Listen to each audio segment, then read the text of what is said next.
Gibran Khalil Gibran, na sua obra Parábolas, narra, e contaremos ao sabor da própria emoção, a história de um jovem que se encontrava internado em um manicômio.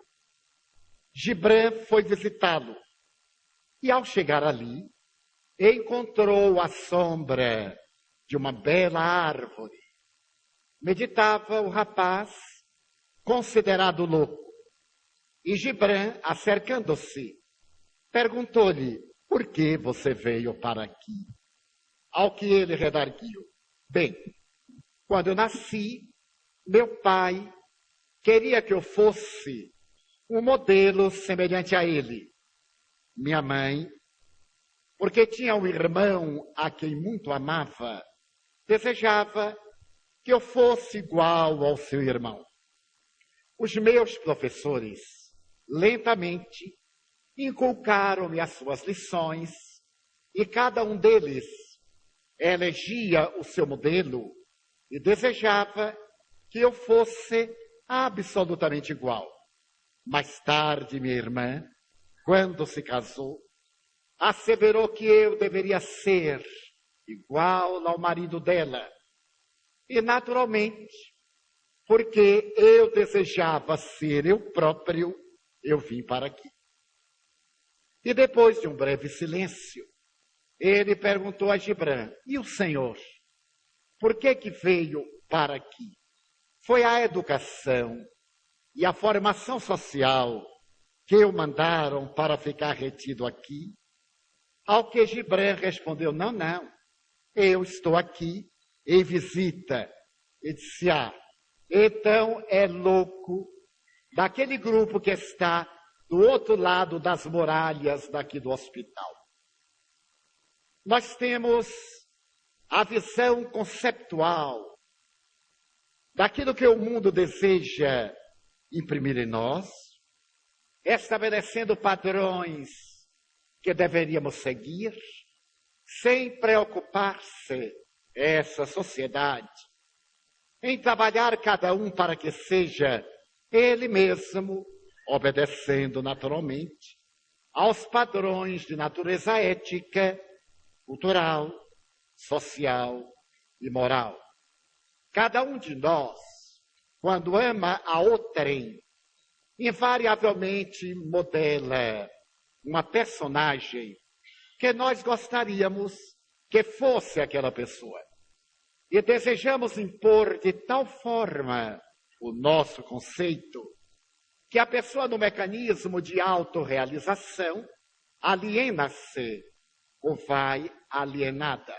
Isto é, porque não se encontra dentro dos padrões, dos modelos que nós desenhamos, passam a ser consideradas como pessoas alienadas. A alienação de natureza mental, a variedade de comportamento estrutural, as várias manifestações emocionais, vem recebendo, desde os primórdios da cultura, a mais bela colaboração do pensamento para estabelecer um princípio ético que possa definir o que é normalidade, anormalidade. Naturalmente, quando a pessoa se comporta dentro de padrões que são aceitos pela sociedade, essa pessoa é tida como normal. Não importam que os seus conflitos e torpezas martirizem-na, que as suas necessidades e aflições perturbem-na. Se por acaso ela pode colocar-se dentro desse estereótipo que alguns consideraram como normais, ela passa a ser normal.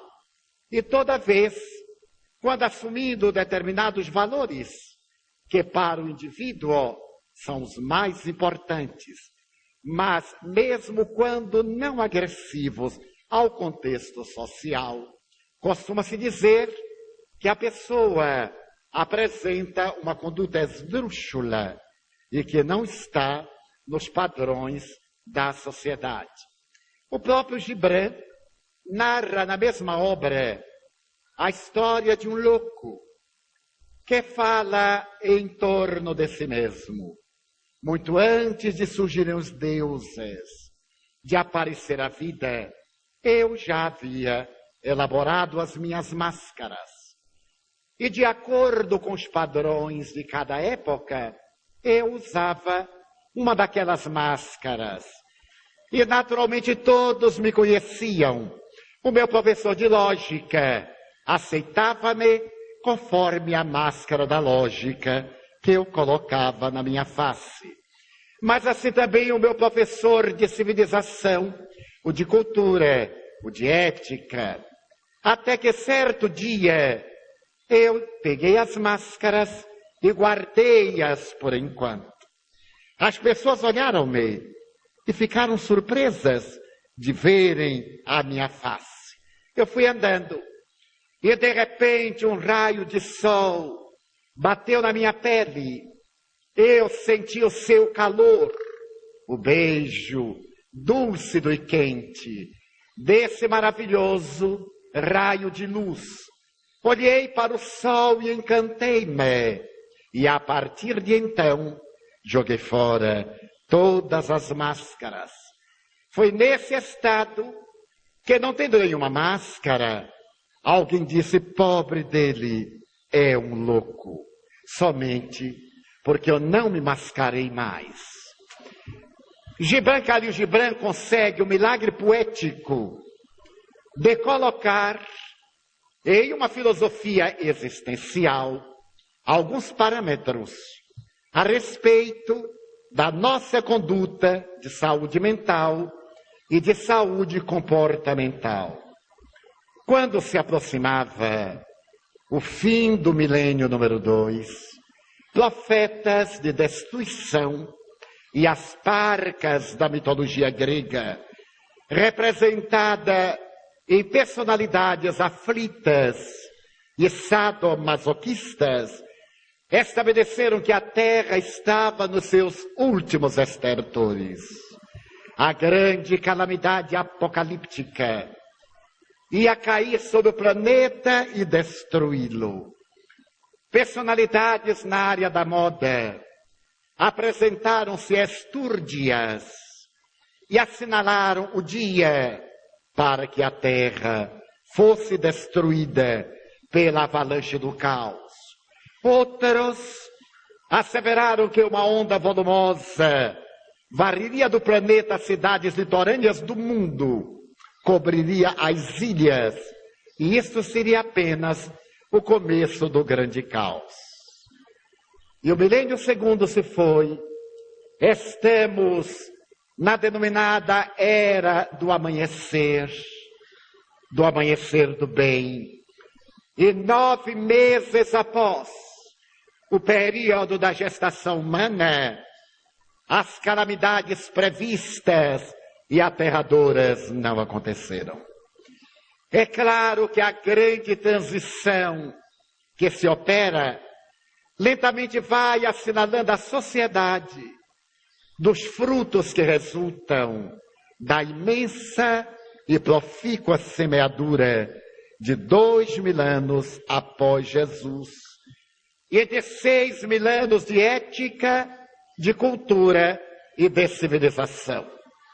E fazendo-se um apanhado perfunctório, embora desses 6000 anos e meio de ética, de cultura e de civilização, verificamos que o ser humano saiu da caverna e conseguiu aluniçar.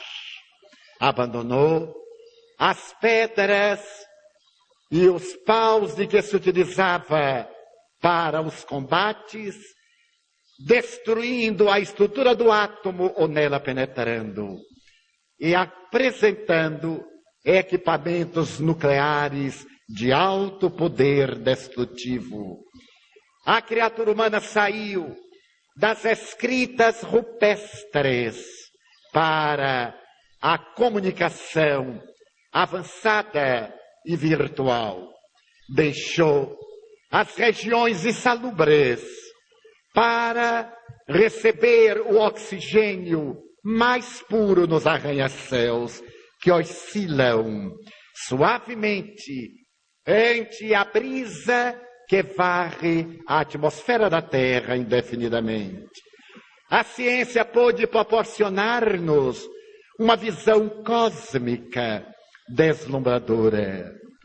O telescópio Hubble apresenta-nos a cada instante o surgimento de galáxias e a morte de outras que são absorvidas pelos buracos negros. Foi possível medir-se a data de origem do universo, aproximadamente 15 bilhões de anos. E através de audaciosos cálculos matemáticos, pôde-se medir que o universo é finito e na borda da sua realidade há um retorno de partículas, o que ocasiona na astrofísica a presença dos quasares azuis. Pôde-se perceber que diariamente o cosmo pode ser interpretado graças à concepção de aparelhos infravermelho e ultravioletas de grande perfectibilidade. E o homem sonha em detectar manifestações de vida fora da Terra, mandando bólides espaciais que já se afastaram do sistema solar e agora cercam-se de outros conglomerados de astros. No reino do infinitamente pequeno, depois de penetrar o átomo, encontrou-lhe a estrutura das 3 partículas fundamentais. Mas navegando através de microscópios eletrônicos na estrutura das micropartículas, encontrou os quarks e outras concepções que o levam à energia. De maneira fascinante, o macro e o microcosmo apresentam ao ser humano apenas uma realidade. A energia que, variando de campo, estrutura-se na matéria ou matéria que se decompõe em energia. Na área das ciências biomédicas, vamos ver o grande progresso do conhecimento. Percebemos que, no começo deste milênio, algumas das enfermidades que constituíam verdadeiras destruições em massas, pandemias, desapareceram completamente da contextura do nosso planeta. Observamos que as vacinas, como o primeiro passo, ensejar uma vida mais saudável, proporcionando estruturas orgânicas mais resistentes à destrutiva vida bacteriológica. Observamos, por outro lado, que as grandes conquistas da higiene, da asepsia e da cirurgia prolongaram a vida humana na Terra. Os gregos, cuja cultura nos fascina até hoje, mantinham uma idade medial de 35 anos para a mulher e de 30 anos para o homem. Hoje, nos países em desenvolvimento ou ainda não desenvolvidos, nós vemos que há uma longevidade aproximada de 65 anos para a mulher e de 60 anos para o homem. Neste momento, nos Estados Unidos, na sua população de 250 milhões de habitantes, existem 100 mil pessoas com mais de 100 anos de idade, lúcidas, saudáveis, ativas. As ciências biomédicas conseguiram prolongar a nossa existência no campo da cirurgia. Foi possível prolongar a nossa vida retirando órgãos que nos ameaçavam de morte, substituindo por outros, graças à técnica dos transplantes. As microcirurgias ensejam-nos o prolongamento da existência mental, graças a uma perfeita circulação neuronial, face aos maravilhosos recursos dessa mesma neurocirurgia. Chegamos ao momento em que enfrentamos a clonagem e em breve poderemos ter como terapêutica a clonagem de órgãos, quando conseguirmos as células-tronco sem a destruição devidas à informação, para que elas, adaptando-se ao nosso organismo, libertem-nos de Alzheimer, de Parkinson e de outros processos degenerativos destruidores. Se nós olharmos a probabilidade da clonagem do ser humano, depois de elaborada uma bioética e superadas as dificuldades científicas do momento, percebemos que a vida na Terra, no porvir, estará assinalada por aquilo que a Bíblia chama a Jerusalém libertada de dor, onde manam nas suas rochas o leite e o mel dando vida. Mas, de maneira alguma, a ciência logrou ou conseguirá tornar a vida física imortal. Porquanto o processo biológico, por mais que seja prolongado, não pode evitar-se o fenômeno degenerativo, que é resultado da sua própria vitalidade, pela perda de energia e, consequentemente, a chegada da morte. Nas maravilhosas viagens de Gulliver, o aventureiro chega um dia a um país onde a vida, em cada 100 anos, proporciona uma geração de imortais no corpo físico.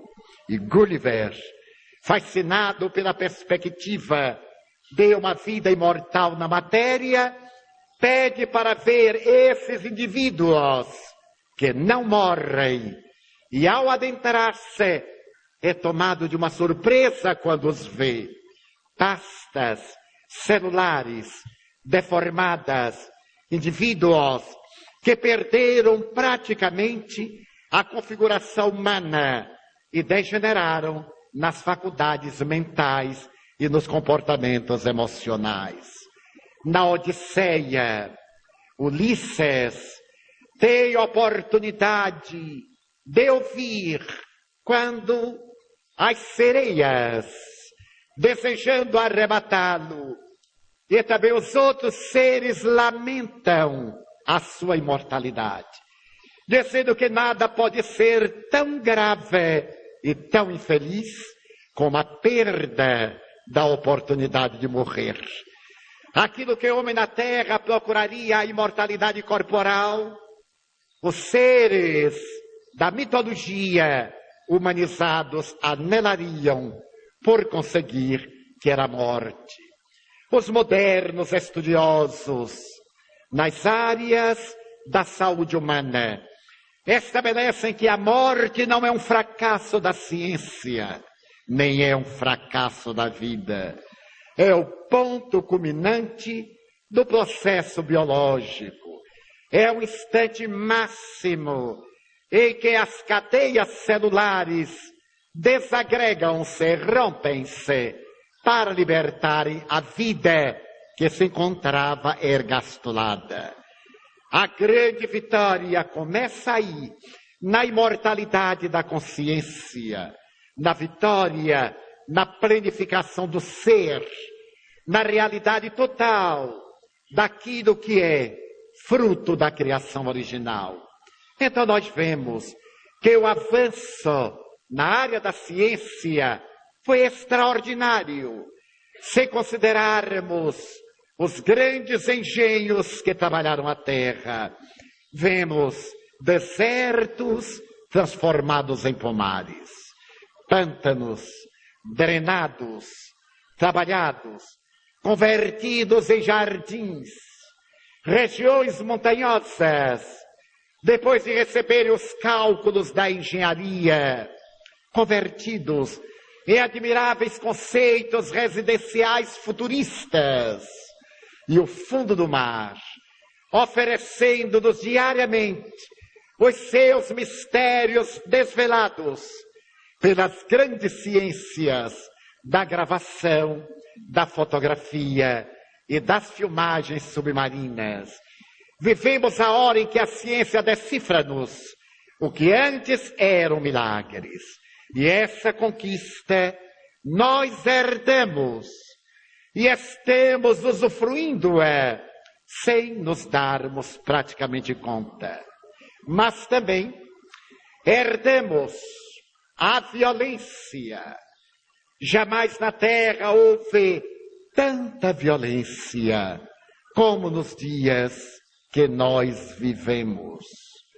A vulgaridade, o descrédito dos valores éticos, a perda das instituições, a degradação humana, neste momento superam os índices alarmantes das denominadas perversões bíblicas das ingênuas Sodoma e Gomorra. Atingimos neste instante os mais elevados índices da agressividade. E se é verdade que doenças clássicas foram totalmente superadas, como a hanseníase, as febres palustres e outras infecções, nós constatamos que houve uma recrudescência da sífilis, graças aos transtornos de comportamento sexual da criatura odierna.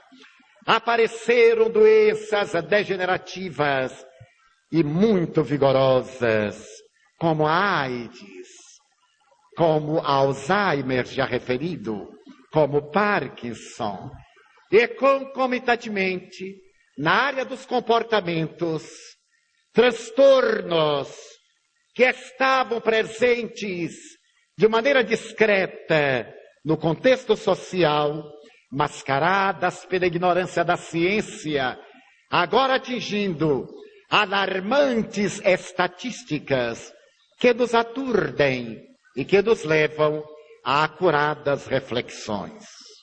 Essa herança que nós recebemos dos milênios ancestrais está em nosso dia a dia, convidando-nos a reflexões muito graves. Que tem feito a criatura humana?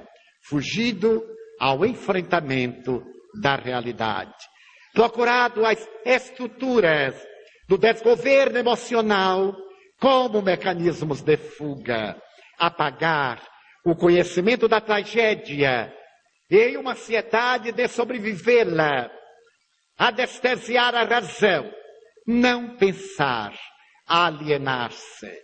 E, naturalmente, pelo medo da agressividade que predomina, tornar-se mais agressivo do que os seus prováveis agressores.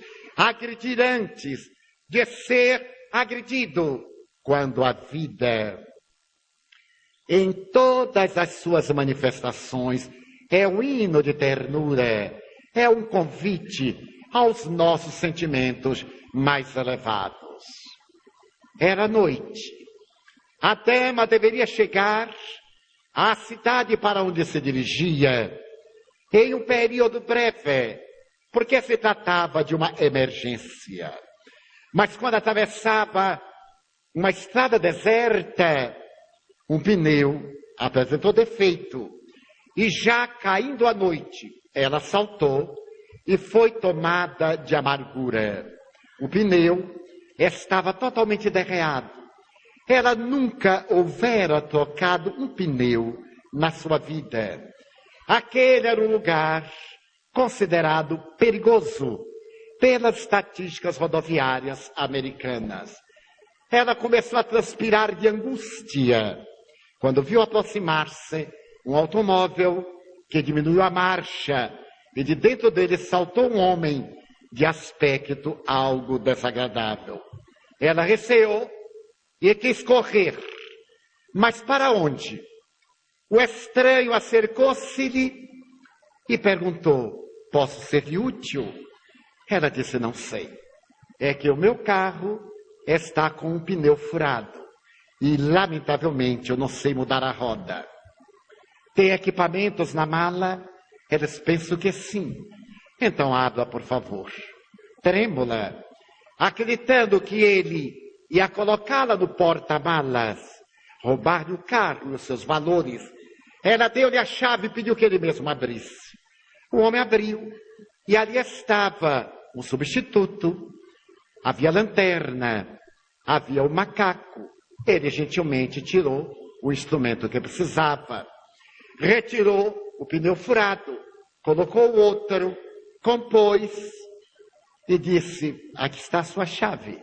Pode seguir, madame.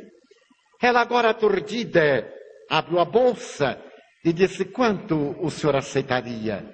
Porque o bem que o senhor acaba de me fazer não tem preço. Eu tenho aqui algum dinheiro. O senhor aceitaria uma recompensa? Aceito, sim, senhora. E quando ela ia dar o dinheiro, disse: não dessa forma. A senhora faça por alguém o que eu acabo de fazer pela senhora. Em memória de mim, faça-o a outra pessoa. Sorriu, pegou seu carro e se foi. E ela agora, mais aturdida pela surpresa, sentou-se no automóvel e dirigiu-se ao primeiro restaurante na estrada. A noite caída sem preâmbulos. Ela compreendeu que haveria tempo de chegar e, como estava cansada, resolveu parar, ir ao lavabo, recompor-se, fazer um pequeno lanche, que ele iria poupar tempo na cidade grande. Quando então veio uma garçonete.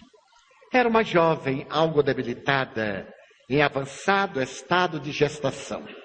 Deveria estar com os 8 meses. Ela transpirava, movia-se com relativa dificuldade, mas era muito gentil. Sorriu para a estranha, perguntou o que desejava, se queria antes um copo com água, se desejava um café, como é hábito nos Estados Unidos, colocarem café para a pessoa ir se servindo. E ela perguntou: eu desejo uma coisa rápida, se me dá alguma sugestão? Ela apresentou o que o pequeno restaurante tinha de melhor. E sorriu, enxugava o suor, e com uma expressão de alegria, apesar do cansaço e do incômodo com a gestação. E ela se atreveu a perguntar: como é que você pode ver-se que está muito indisposta, trabalhar com tanta alegria? Bem, mas eu ganho para isto. Eu ganho não apenas para trabalhar, mas para servir bem. Mas nota-se que a gestação está muito avançada. Ela pôs a mão no ventre e disse: exatamente, 8 meses. Mas eu tenho que trabalhar até a 43ª semana da minha gestação. Eu tenho que trabalhar até quase a hora do parto, porque meu marido está doente. E eu não posso entrar em licença, porque me diminuíram o salário. Eu tenho que pagar o hospital. Então, eu conto com Deus, é claro, e com a minha própria energia. Serviu-a, voltou várias vezes, perguntou se estava tudo bem. E na hora que pediu a conta, ela pegou uma nota de $100 e deu-lhe-a para a garçonete. Depois pegou de um guardanapo e deixou um pequeno bilhete.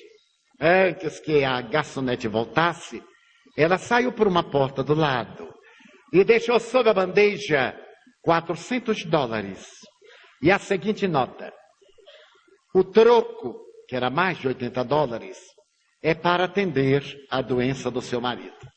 E essa pequena lembrança é para você dar entrada no hospital, a fim de que, com a mesma felicidade, você seja mãe. reticências. Não me agradeça. Quando tudo estiver bem, se você se lembrar de mim, faça por alguém o que eu estou fazendo por você. E mais embaixo ela colocou: não deixe, por motivo nenhum, que essa corrente se arrebente. Não deixe que ninguém quebre essa corrente. A corrente da bondade. Em uma sociedade de aparência totalmente alienada, ainda frondeja a bondade. A bondade traz a marca do ser humano. É a vigência mais elevada daquilo que nós somos. É a característica primacial do sentimento, da inteligência, da razão. É a bondade. Fazer a outrem o que no animal é o instinto, não tem lógica, repete-se por impulsão hereditária, no ser humano é voluntário, é muito espontâneo. Na história dos homens notáveis, há um pequeno fato que nos chama a atenção pela sua magnitude, pelo seu grande significado. Esse fato é a história de um homem escocês chamado Fleming. Ele morava numa região pantanosa. E a Escócia é um país onde a névoa que vem do Mar do Norte se adensa com muita facilidade nas regiões úmidas e baixas.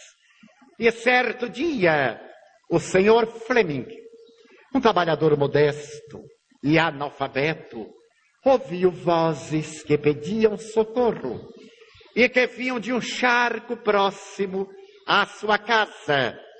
Ele tentou orientar-se na névoa e, à medida que avançava, ele percebeu que aquele apelo era mais veemente. Conseguiu vislumbrar, afogando-se, uma criança que desaparecia do lodo e voltava erguendo a mão, sem a menor preocupação, porque naquela área havia também areias e lamas movediças. Ele atirou-se na charneca e nadou na direção da criança que estava sendo devorada pela terra fofa, arrastou-a e salvou-a. A criança sorriu para ele, beijou-lhe a mão e saiu a correr. No dia seguinte, chegou-lhe à porta um nobre muito bem vestido e falou que era o pai do menino. Desejava oferecer-lhe uma alta soma como retribuição. E ele escusou-se. Mas salvar uma vida é um dever. Eu não posso receber absolutamente nada. Não fiz mais do que a minha obrigação. E o cavalheiro disse-lhe: de maneira nenhuma, o Senhor salvou a vida do meu filho, e isso não há preço. E ele insistiu: não me retribua, porque eu fiz apenas a minha obrigação. Nesse momento, uma criança esquálida, mal vestida, veio correndo, e o estranho nobre perguntou: é seu filho? Ele disse: sim, é meu filho. Percebo que vocês passam necessidades. Bem, isso faz parte da vida. Já que você não aceita nenhum dinheiro e salvou meu filho, você me emprestará seu filho para que eu o leve a Londres, para que eu o eduque, para que dele eu faça um homem de bem. Ele olhou para o filho e concordou: pode levar. Para a felicidade do meu filho, eu me submeto à renúncia. Passaram-se os anos. O jovem doutorou-se no Hospital Escola de Londres, Santa Maria. Mais tarde, descobriu a penicilina. Chamava-se Alexander Fleming. Certo dia, o filho de um nobre foi acometido de uma enfermidade infecciosa cruel e estava às portas da morte. A penicilina salvou a vida daquele homem que se chamava Winston Churchill, primeiro-ministro da Grã-Bretanha. Seu pai, Randolph Churchill. Aquele menino, Winston Churchill, fora o que teve a vida salva pelo estranho escocês, seu filho, agora que recebeu das mãos do benfeitor a ciência e pôde descobrir a penicilina, salvava, por sua vez, ao filho dele. O valor do bem é íncito em a criatura humana. Por isso diz Joana de Ângeles, Espírito, com muita propriedade, nunca te arrependas pela prática de uma boa ação, mesmo que o beneficiário não te retribua, mesmo que até com as mãos calçadas de espinhos te esbordoe a face. Nunca te arrependas de um mal, de um bem que possas ter feito ante o mal que alguém te venha fazer. Nós herdamos esses sentimentos das gerações passadas. E na área dos comportamentos, aqueles de natureza perturbadora, nós também herdamos uma síndrome que se vem alastrando e que é resultado de fatores os mais diferenciados. Ainda é considerada um desafio para as doutrinas psíquicas, para a psiquiatria, a psicologia e a psicanálise. O transtorno depressivo é uma incógnita. Encontram-se às bordas do desencadeamento da síndrome, mas a penetração na sua realidade profunda ainda permanece como um grande desafio para os estudiosos. Porquanto, na historiografia da criatura humana, essa síndrome tão estudada, tão penetrada, já era visível no ser humano primordial. Quando recordamos do homem primitivo, olhando o crepúsculo e sendo tomado de nostalgia, nós defrontamos os primeiros sinais da síndrome depressiva. Mais tarde, na história das civilizações recuadas, como a Índia, o Vedanta, em um dos seus livros básicos, o Bhagavad Gita, oferece-nos uma cena em que Krishna, dialogando com Arjuna, apresenta o jovem discípulo e sonhador dominado pela melancolia. O jovem Krishna havia apresentado as diretrizes máximas para a conquista do Nirvana, a paz. Mas era necessário que o candidato realizasse uma grande batalha, porque na tradição do Vedanta, das doutrinas indianas, havia duas grandes raças, dois grandes clãs, os Pandavas e os Gurus, que se entredevoravam e se enfrentavam através dos milênios. E naquele momento em que o jovem Arjuna anela pelo paraíso, Krishna diz: lograrás.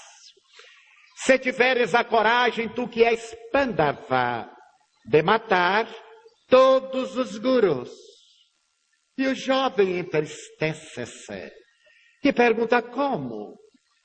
Sou um príncipe Pandava, mas os gurus são meus familiares. Essa família que se bifurcou apresenta-se nesses dois aspectos. Como eu poderei lutar com aqueles que são das matrizes do meu clã? É necessário matá-los. Eu sei, diz Krishna, que os Pandavas são poucos e os gurus são muito mais numerosos. Eu sei. Mas é necessário destruí-los para que alcances a paz do Nirvana. E agora, mais melancólico, o jovem disse: como é que eu poderei matar meus pais, meus irmãos, meus primos, meus tios, meus amigos? E onde eu travaria essa batalha? E o grande mestre lhe diz: a batalha tu a travarás no campo da consciência. E não te esqueças que os gurus são os vícios, as imperfeições, e os Pandavas são as virtudes. Então o jovem entristeceu-se ainda mais. E Krishna lhe adverte: é necessário coragem para enfrentar as vicissitudes, para vencer as imperfeições e encontrar a plenitude. É a prova de que nos recuados dias da sociocultura, a criatura humana atravessava períodos de depressão. Na Bíblia, se nós examinarmos Jó, capítulo 3, versículos 20 a 22, nós encontraremos este símbolo dos conflitos do ego, da desestruturação do self. Essa personagem algo mítica e arquetípica da apresentação junguiana, que é de certo modo o nosso ser atormentado, dizendo: por que se dá luz ao miserável e vida aos amargurados de ânimo? Porque se pode esperar a morte e ela não vem, e cavam em provocação cada dia mais do que aquele que temos vivido. Que de alegria assalta e exulta o indivíduo que se encontra aguardando a sepultura. Aí está a presença da melancolia profunda em Jó. Depois que na mitologia bíblica Deus cede a Satanás o direito de demonstrar que ele não é fiel. Ele apenas amava a Deus quando tudo estava bem. Quando a família estava organizada, ele possuía os bens. E como Deus acreditava nos valores morais de Jó, aceita que o demônio tente e impõe as provações. A esposa morre, os filhos desagregam-se, ele perde a fortuna e, claro, se rebela contra Deus. O seu amor a Deus, nessa colocação bíblica, não era legítimo. E ele faz o vórtice da depressão. Porque se na vida há aquele que anela pela sepultura, há aquele que luta para não viver, se nós avançarmos em um recorrido histórico, iremos ver, por exemplo, entre os gregos, 400 anos antes de Jesus, a figuração de Hipócrates, identificando nos seus clientes a presença da melancolia. Areteu, também filósofo e médico grego, 200 anos antes de Jesus, identificando a presença das manias. E 200 anos antes de Jesus, iremos observar que o pensamento depressivo, agora, na sua configuração de melancolia, está na doutrina de Galeno. Galeno havia estabelecido que as enfermidades invariavelmente resultam dos humores. E toda vez quando os humores perdem o seu ritmo, a vida saudável se desagrega e surgem as manifestações enfermiças. Apresenta Galeno, entre os seus humores, a bilis negra, a bilis amarela, o sangue e a fleuma. Dizia Galeno, com viso de ciência, que a abundância da bilis negra levava os seus pacientes à melancolia profunda.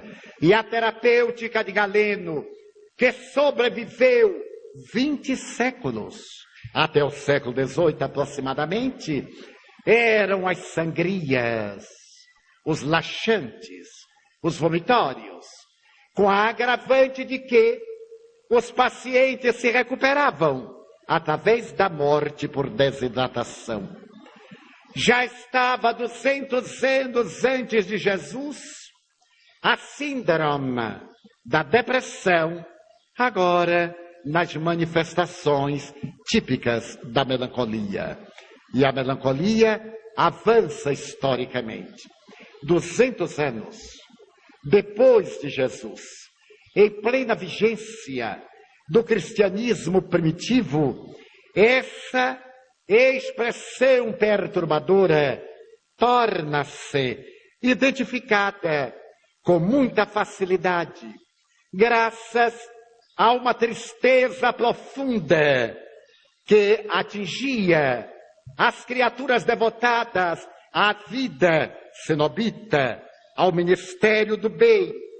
E a partir do século IV, a Igreja identifica e dá-lhe o nome de assídia, ou de assédia, merecendo dos pais da Igreja a conotação de que é uma preguiça que toma conta dos fiéis, é o desinteresse pela prática do bem, é uma morte em vida, é um pecado que nós herdamos de Adão, porque teria sido a bilis negra que predominara em Adão, que o levara à defecção no paraíso.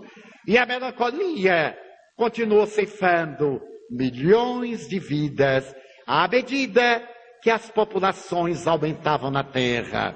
Apresentavam-se invariavelmente durante as grandes calamidades sísmicas, maremotos, terremotos, inundações, outros fenômenos trágicos, mas também diante das enfermidades de pestes epidêmicas que produziam essa contaminação morbífica no comportamento humano, levando os indivíduos a esses estados de profunda melancolia. Mais tarde, por volta do século XIII, a melancolia se fez tão generalizada que Santo Tomás de Aquino investe contra ela, chamando-a de pecado primordial, como sendo um pecado capital.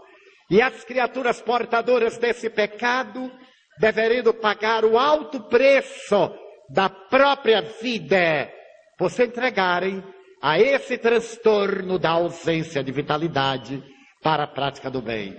Com o advento da Renascença, Paracelso, misto de médico e de místico, observou que a melancolia, essa tristeza, poderia ser revertida se os pacientes fossem encaminhados a grupos joviais, a pessoas alegres, se se pudesse estabelecer parâmetros de permuta de sorrisos, fazer que saiam ao contato do ar livre, às festas.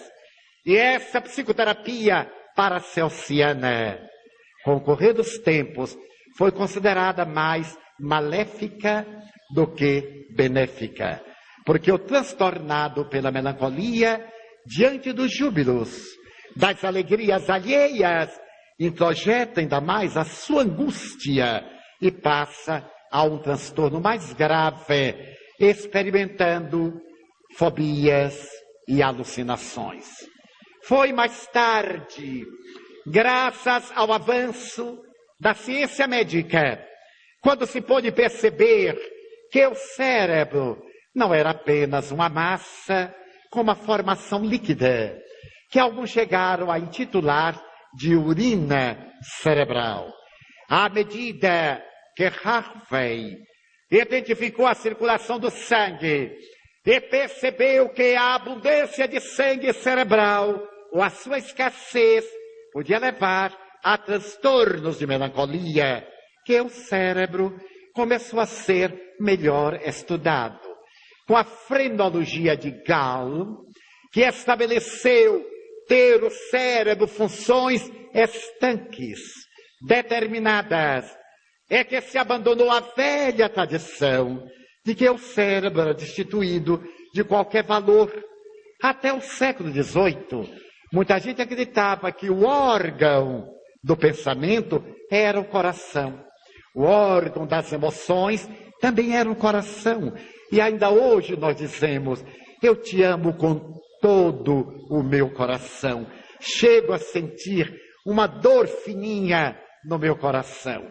Em realidade, esse problema da dor fininha é falta de oxigenação cerebral e que produz uma vasocontrição, produzindo a dor derivada da emoção, que também é neuronial. Mas a pessoa diz assim, o meu coração sente, e a pessoa amava com o coração pensava, o coração falava, o coração sentia. E no Rio, durante o mês de agosto, eu encontrei mais uma propriedade do coração que já era velha. Eu havia encontrado em Uberaba faz muitos anos. Beijo no seu coração. Ele disse, então você vai me matar. Vai ter que arrancar o coração para beijar? São as nossas fantasias, o nosso lirismo. Então todos aqui sintam-se beijados no coração. Então leve esse beijo no coração. O cérebro passou a ter dignidade, porque depois, no século XVIII, Benjamin Rask, considerado como o pai da psiquiatria americana, descobre os vasos cerebrais. Esses vasos de irrigação. E, naturalmente, o cérebro vai adquirindo maior dignidade. Já havia sido detectado no começo do século XVIII o neurônio cerebral e o seu axônio, o seu prolongamento, a sua cauda, mas não se tinha ideia exatamente da sua utilidade, pela falta de corantes, de microscópios e de substâncias químicas que pudessem estudar a estrutura da célula nervosa e todo o seu encadeamento na denominada sinapse, na mensagem da neurotransmissão. Lentamente, os neurônios foram adquirindo cidadania e o cérebro passando a receber respeitabilidade. Na atualidade, alguns neurologistas ou fisioneurocirurgiões dizem que o cérebro é a maior glândula do nosso organismo, constituído de bilhões de neurônios cerebrais. Até 1940, eu me lembro, porque li numa obra de Emmanuel Roteiro, psicografada por Chico Xavier, que nós possuíamos 5 bilhões de neurônios cerebrais. Como essa célula nervosa é a única que ao morrer não se repete, a nossa tendência é envelhecer, degenerar e perder o contato com a realidade. Ainda mais que se descobriu que nós nascemos com o número de neurônios que temos e que eles apenas morrem a uma média de 100 mil por dia. É que vale dizer, se nós tínhamos apenas 5 bilhões, em menos de 20 anos, nós estávamos desneuronizados. E que uma pessoa de 40 anos já era uma pessoa relativamente decrépita, uma pessoa idosa, incapaz. E essa tradição correu muito, e muita gente acreditava. Eu ainda me lembro que na minha terra, um homem de 40 anos aqueles bigodes volumosos, brancos, aquele aspecto velho, acabado, já incapaz de aprender, sentava-se sob as árvores, uns com outros, colocavam um boné de aposentado e jogavam dama e gamão, aquela coisa infeliz, idosa e destruída. E a mulher de 40 anos? A mulher de 40 anos também já era muito velha naquela época. Ela renunciava a todos os prazeres da vida, aguardava a menopausa com uma grande felicidade e começava a trabalhar em crochê e em tricô.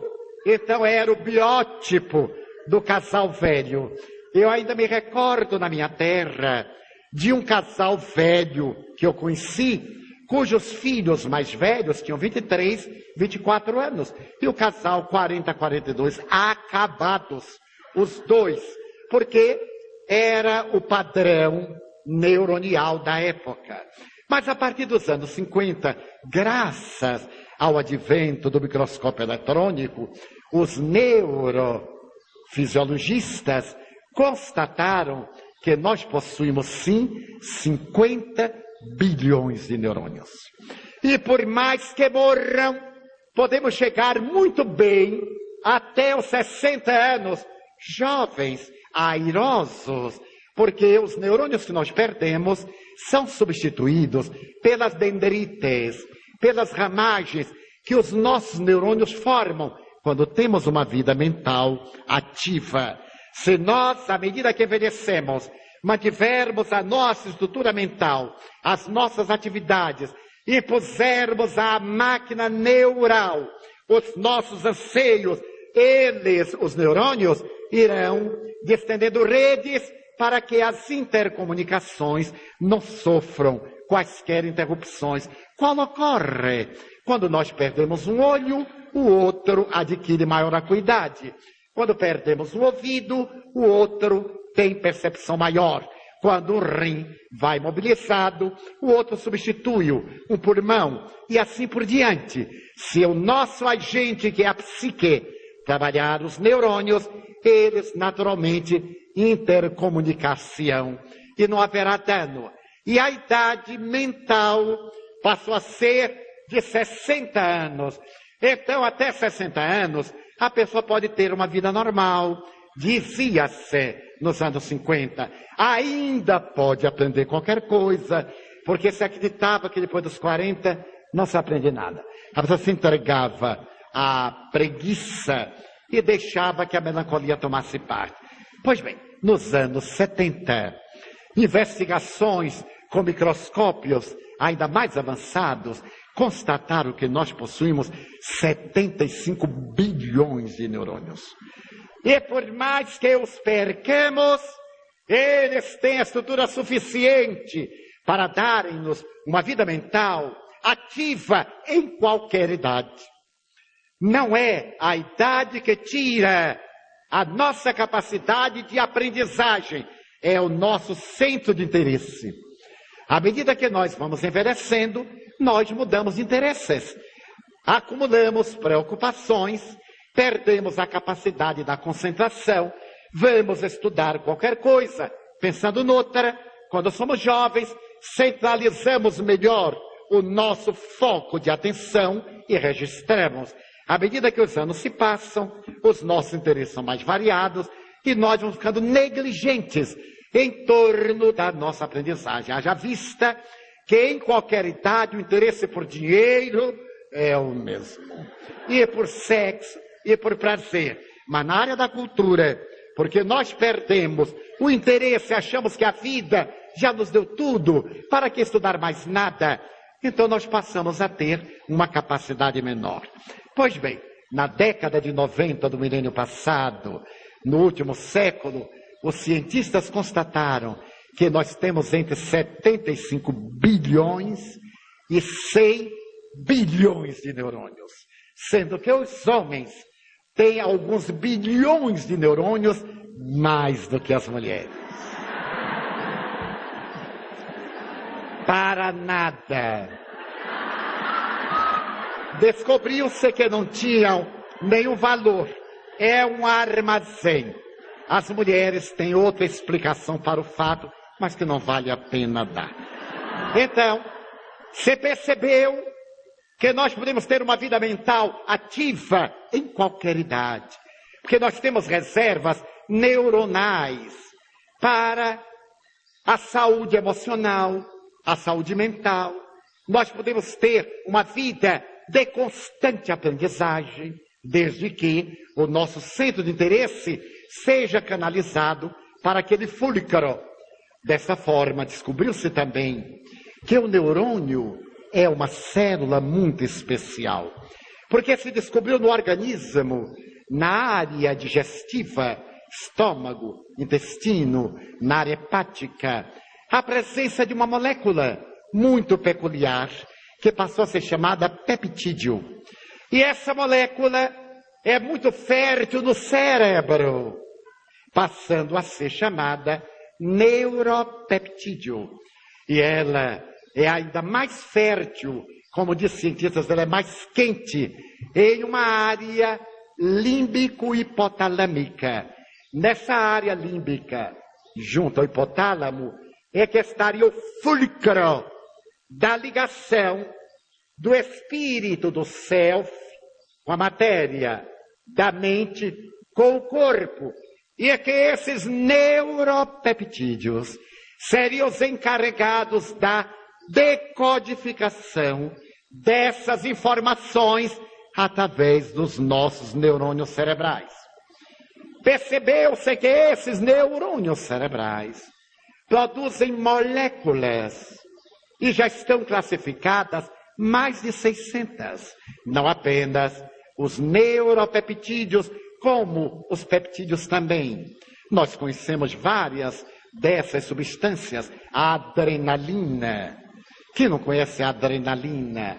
A serotonina, a noradrenalina, o interferon, as cerebrinas.